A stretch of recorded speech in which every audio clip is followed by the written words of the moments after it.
right, this is Tamales Media Consultants and Marketing Agency, T Media, and you are on our YouTube channel, T Media 256. Here we have the Farm Talk Mbozi Yomulimi Nomulonzi. The Farm Talk, we talk about agriculture, we talk about agribusiness. So we are strictly about agriculture, we are strictly about agribusiness. How are you there? For us at this side, we are fine. And today, we are talking to Mr. Lukwago Martin Roy here in Kyaliwajala, Wakiso District, Uganda. Is it? Right. Yes. Mr. Martin Roy Lukwago is the chairman, Commercial Layers Association. Commercial Layers Association, he will explain to us. But briefly, Commercial Layers Association is an association of those who came out to rear chicken for laying only, isn't it? Yes. For laying, yeah. So about that, they formed an association, they came together, and here we are to talk to him about what goes around with the Commercial Layers Association. Mr. Lukwago, you're welcome to T Media 256. Thank you very much. In the first place, what do you do in Commercial Layers Association? So for starters, the Commercial Layers Association was formulated by a group of layer poultry farmers. And primarily the reason why it was set up was to run advocacy and champion the needs that the poultry farmers face, specifically the layer poultry farmers. And we felt it was necessary for us to advocate our concerns and reach out to all the agencies within the country that would offer support to the association, specifically to the farmers, and perhaps all the value chain players within the poultry industry that would enable us to remain in business and continue providing food on the table. That's specifically eggs on the table. Have you seen Ugandans responding to this project? Yes, indeed, quite a number. The association is only now 5 months old, and there are quite a number of things. First of all, let's appreciate the challenges that the poultry farmers are facing. There are quite a number of them. Some of them include the cost of feed, the high cost of feed, and the different specific concerns that play into that high cost. The other is the impulsive movements in the price of eggs. That has definitely distorted the performance patterns for very many farmers, and that has perhaps even to some extent For now, the trade is driven 9,500. No, it's not 9,500. It's only moved up to 8,000, but it's been predominantly 7,000, between 7,000 and 7,500 for a very long time. That means that's a retail price, I've been saying. No, that is actually not, okay, maybe the retail price, but the farm gate price has been... When it comes to the farm? Yeah, when it comes to the farm, it's between 7,000 and 7,500. There is definitely no specific margin that any farmer can make. So it's all about the farmer's ultimate right is to maintain the jobs for the workers on the farm, ensure that you don't close the farm, continue with the production of eggs so that you don't disappoint your off-takers. But it's really been a very bad season, very bad indeed. So how do you relate the price of the feeds and the price of the eggs? So essentially, if the feed price is high, if the cost of feed is high, it doesn't automatically spill into the price of eggs, unfortunately. The value chain for poultry is one of a kind. It doesn't necessarily mean that when the price of feed goes up, the price of eggs goes up. Because remember, the egg is a product of a composite set of products, yes? And that includes the maize bran, the concentrate, the lime, and so forth. Now, sometimes the ultimate cost of feed, yes, we know is a function of those other composite material, but don't forget that the price of those composite material is also a function of so many other things. I'll give you an example. Take an example of maize. If the schools have closed, the demand for maize drops. Okay? There are also other factors that affect the cost of maize. Things like the production out there, the production from the farmers, It can be low because of seasonal changes and stuff like that. But don't forget that while the bird has to eat every day, the price is not assured of the maize. When the schools open, the price goes up. And also don't forget that when there's a lot more milling of the maize to produce the flour, there's a lot more, there's what they call the byproducts. Yes. One of the byproducts is the maize bran. So when there's too much milling, the price of the maize bran drops because there will be maize bran in excess. But when the schools close, then there's a problem. Then there is no milling because there's not much demand for the maize flour. So the price of the maize bran? So the price of the maize bran goes up. There are also other factors, like the Kenyans can come in and they buy a lot of maize here because, I mean, this is the nearest center. So we kind of a food basket for the Kenyan economy as well. And so that affects also the price. So when they come in, they buy in bulk excessively, and that also shoots the price of maize up. Yeah. So it sounds like you're not complaining the relationship between the price of feeds, the price of maize brands and what, and then the price of the eggs and what? Well, the truth is, the reality is, bottom line, you remain in business when you have some significant margin off the price of an egg. So if you end up becoming a shock absorber in the entire value chain, then that works against you. Because when the price of feed goes up, and yet the market has not yet appreciated the price of eggs to go up, then you absorb that shock, and that works against you. Mr. Martin Roy Lukwago, how are you helping the graduates into this project? So what we are trying to do as an association, we know very well that rearing birds is a high capital investment initiative. It's not that anyone who goes into poultry rearing has a lot of excessive funds. There's a specific preparation that you have to go into. Because you need significant levels of capital investments or capital for investment. It would definitely be appropriate for the young people to enter into poultry in groups. I mean, if you want to go in alone, you can't compete reasonably because it's a numbers game. Let's face it, it's a numbers game. So it would be appropriate for them to come together in forms of like circles, investment clubs, and they together with one voice come up with specific objectives and work towards achieving those the goals within the objectives that they've set. Our cry is, whereas we're trying to support the young people and get together into this poultry business, the demand for eggs is still high. Even if we know that on specific occasions there is a surplus of eggs, but there are other reasons why there is a surplus. So we are trying to address that as well as an association. This is an activity for everybody. So I would encourage people to come together in associations, especially when they don't have sufficient capital to invest in this.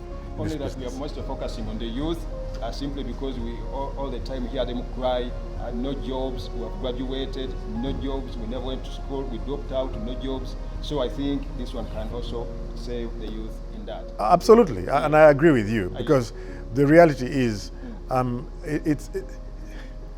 it's just no benefit at all to the economy to have people who are redundant, because everybody who has the capacity to work should definitely contribute to the growth of the economy. So if they don't have the other side of the coin, for them to be redundant is absolutely not worth undertaking. So it's important for them to be involved in activities of this nature. I understand. Yeah. Do you think I need any level of education to join this? I wouldn't say so. But even if you didn't go very far in education, you can take an initiative to read. The truth of the matter is, this business requires somebody to be knowledgeable. But that doesn't mean you have to go and study agriculture or anything. As an example, I did engineering. As an example, then I stretched into finance. I did mathematical finance. But here I am into poultry. So I took the initiative. I developed the love for it. I started appreciating what it needs to understand the numbers, understand the health of a bird, and understand how best it can actually contribute to my welfare, my family's welfare, and to the country in general. Yeah. Team Media 256 is the YouTube channel we're watching. We are in the Farm Talk. We are talking about agriculture. We are talking about agribusiness. My name is Tamale Yahya Sali, and we are talking to Mr. Martin Roy Lukwago. Mr. Martin Roy Lukwago is the chairman, Commercial Layers Association. You are watching this one from Uganda. We are watching it from Ghana, from Kenya, from anywhere. I understand. Please take a note of what is being talked about here. I understand at any time you can still put it in consideration, and then you change your life for a lifetime. There is a reason as to why I asked him, do I need any level of education to join this? Then he said, even if you never went far, as in terms of being educated, you can still join this and drive yourself away with something good and better. How do you help farmers to find the market? So the issue around markets is a very big problem. Number one, for various reasons, and some of this could be historical, you'd find farmers a lot. It's logical. Farmers are centered a lot where you find the markets for grain. You talk about maize, talk about soybean, sunflower, and stuff like that. So you will find that in Uganda, you find a high concentration, a skewing concentration of farmers around Kampala, the greater Kampala, and as you go down to Masaka. Now, the two biggest poultry farmers or poultry farming areas around the central, you find Kampala, you find Wakiso, and Mukono. By far, this is where you have the biggest concentration. The next in line, you'd find in Masaka, Liantonde, Rakai, around that belt. There are quite a number of them. And again, if you look at the the companies that import concentrates, those are the two areas that actually are most vibrant in consumption of their concentrate. So your question was, just recap on the question. Yeah, how do you find the market? So the question is, so because of this, you end up finding that there's a significant volume of eggs that are actually produced and put on the shelves around these centers. So because of that, again, you end up finding competition when it comes to the prices available to the farmers. So what we're trying to do in the whole value chain for poultry farmers, you have those that in for small quantities, 100, 500. Then you also have the medium players between 5,000 to 30,000. Then you have the big players from 550,000 over. We even have farmers of 500,000, 1 million birds. So you can imagine the impact that a person who has 1 million birds has on the market can be big.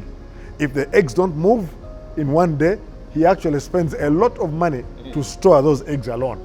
I mean, if you have, as an example, just to bring this out clearly, if a person has a production of about, let's say, 15,000 trays of eggs every day, the cost of storing those eggs is so huge. Every tray you have to buy will go for about, let's say, 300 shillings or 400 shillings. So if you have 15,000 and 15,000 trays every day, and you have to spend 500 shillings on a tray, as an example, you can do the math. That is how much money you have to spend to buy the tray a day. These are paper trays. So in the event that you don't sell for that day, you have to produce the following day, you have to keep more. So you look at space, the trays that you need, and it's a big problem. So what have we done? So what we are trying to do is to encourage, with the support of government, we've reached out to government, we're reaching out to private sector foundation to help us reach out to the markets outside. We have a good market in Kenya, although there have been a few impulsive kind of reactions from the Kenyan side, but we are trying to, in a habitual manner, we are trying to create a harmonious platform to allow for as many eggs to go into Kenyan market to support the Kenyan demand. We're also looking at South Sudan, we're looking at DRC. You know, the DRC has just joined the East African community, and that's a very big plus. So what we're trying to do now is to, with the support of the Private Sector Foundation, and the government, Minister of Trade, Minister of Agriculture, to see how we can actually take our eggs to DRC. So there's a trade mission going to Congo before the end of this month, and we hope to also boost the supply of eggs to meet their demands in that side. We're also trying to look at Rwanda, trying to look at Kenya as well. I mean, as long as we know we're a food basket, we should harness the opportunities around us to produce more, but while at the same time, as an association, we support the farmers to look for the markets in the neighboring countries. In Commercial Areas Association, Yeah. you have regional offices, regional representatives.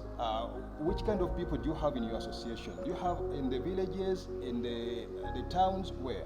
So it's a good question you've raised. Yeah. The association is only 5 months old, Okay. and but it is so vibrant because we've got the executive for the association was carefully selected. Yeah. So we've got players within that double yes as poultry farmers, but they are also members of the executive that are into supply of feeds, into production of other products that can feed into the set of products that we use. So now, our goal, yes, is to set up offices elsewhere, but that drives money, that needs money. So what we're trying to do is to use all the media platforms, as many as possible, to draw many people to join, number one. Like Team Media 256. As well. So to join the drive that we do have in meeting, the goals that we have set for the farmers. Bottom line, what we are trying to do is let every farmer have easy access to the association, number one. Number two, let the farmer, because they have easy access to the association, let the farmers have the means to relay their concerns to the association. Let the association be focused on addressing the issues that affect the productivity of the farmers. So, and there are so many methodologies that we can follow. One of them, yes, could be setting up offices across the nation. We have that in plan, but we can't say that is something we can embark on immediately because we need the farmers to join. There is a small fee that the farmers have to raise, to submit to the association for them to be members. Those small flows into the association will help us to plan better and reach out to the farmers. Because it is 5 months old, let me ask you this. Sure. Why did you think about bringing it on board? Bringing the association on board? Yeah. Because ordinarily we are saying, we are tired of these impulsive reactionary mechanisms. The price of eggs goes up, go ahead. The Kenyan government the other day set up a 25% excise duty on all poultry products entering into Kenya. Then we impulsively also react. We say, government, you're not helping us, you're not doing that.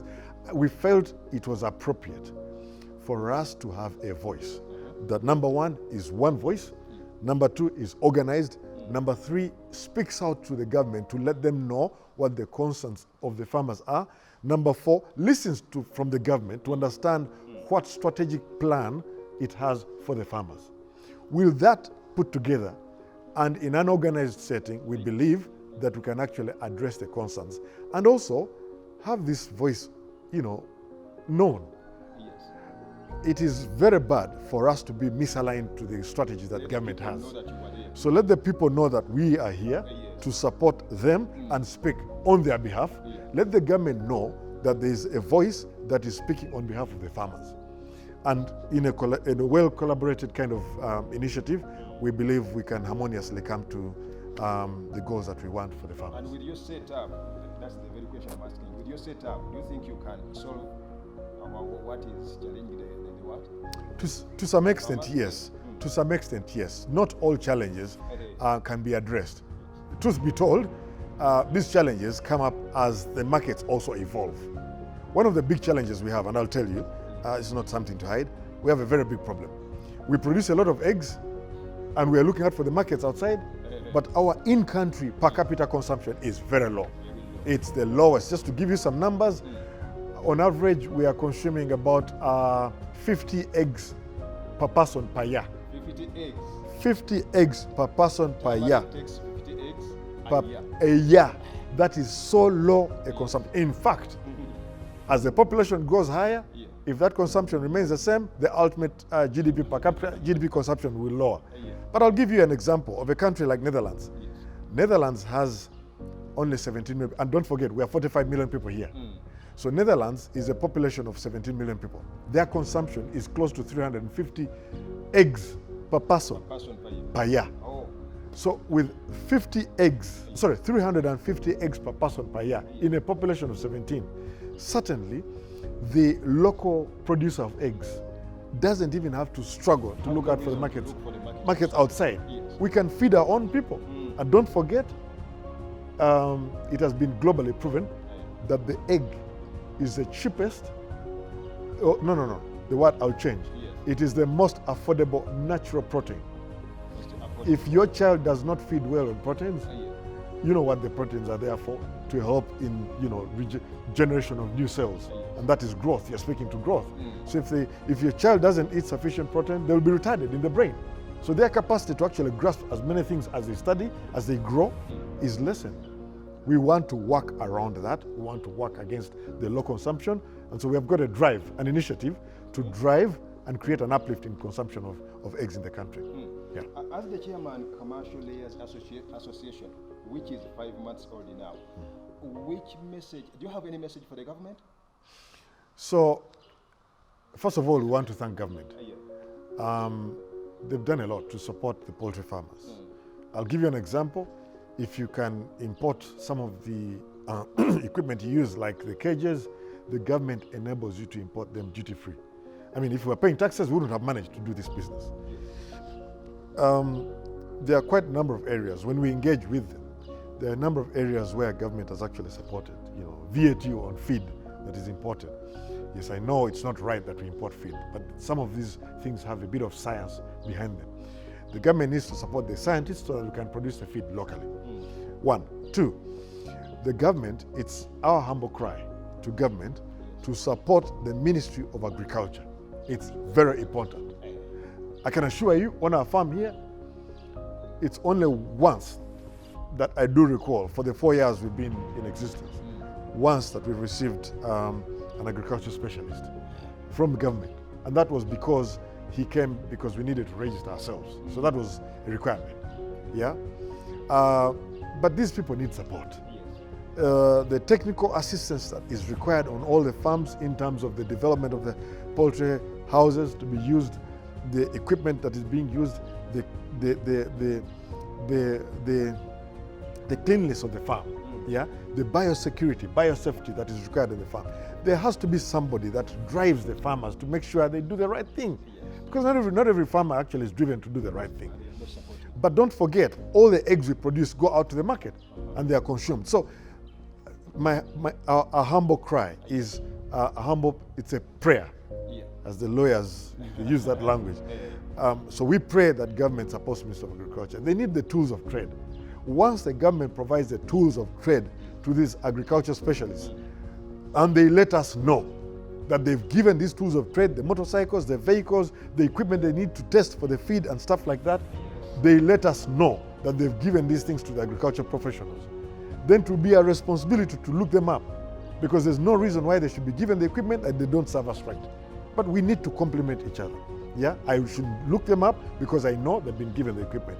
Likewise, I request the government to continue in the subsequent budgets to provision for such things and pass them over to the agriculture specialists. Okay, let us talk about the place where we are. We are at GMM Farms here in Chariwanja. Yes. And you are the proprietor, if the statement is right. Correct. How did you choose to come into this? You said you were an engineer, then you went into mathematics, what? Mathematical finance. Yes. Then from there, why did you choose like poultry, layer as your side what? So I haven't left those professions. I still do them whenever the need arises. Yeah. For instance, I'm working with Absa Bank. Okay. So in Absa Bank, I head public sector, which many refer to as government business. Okay. I also head financial institutions, and I also head non-bank financial institutions. So the reason first of all, together with my wife, we own this business. So I urge everybody to work with their spouses, because you can't do everything. She's done a great job. I know, but you have to find a way of inculcating them into that mindset that this is important. We also wanted to find ways in which we can contribute to society. Number one, by providing food. Everybody who provides food on the table for anything, for anybody, that's just a plus to society. Yes, So why did you choose to come into this instead of any other kind of business? So we preferred, back in them days when I was growing up, my mother used to rear birds, and it was a bit of a tough life. But at the time when my late old man did not have sufficient money, and she was a civil servant, she felt it was appropriate. And what I kept on hearing from her, she kept on saying, no, I needed to, rear these birds, could be either egg laying, and to feed the family, quote me, to feed the family, and at the same time raise some money to pay for fees.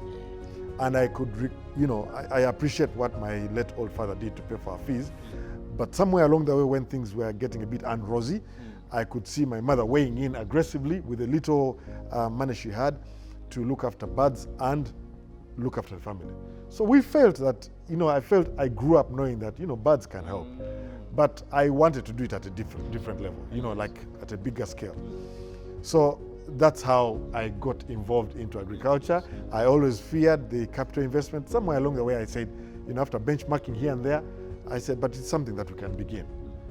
Let's not stress ourselves, let us do something that we can handle. And then we did it slowly but surely. So, and up to this level, we desire to grow. For the 4 years now, how is the business? It's not been bad, apart from those moments, those desert moments, where the price is so down, and so you have to keep, running the strategy and playing around the market forces to see what you can do. But there are other things that we believe that we can do out of this. We are targeting we produce, as you will see around, we produce biogas. We treat the manure that we scrape every day. We turn it into biogas, and subsequently produce energy, gas that we use for cooking.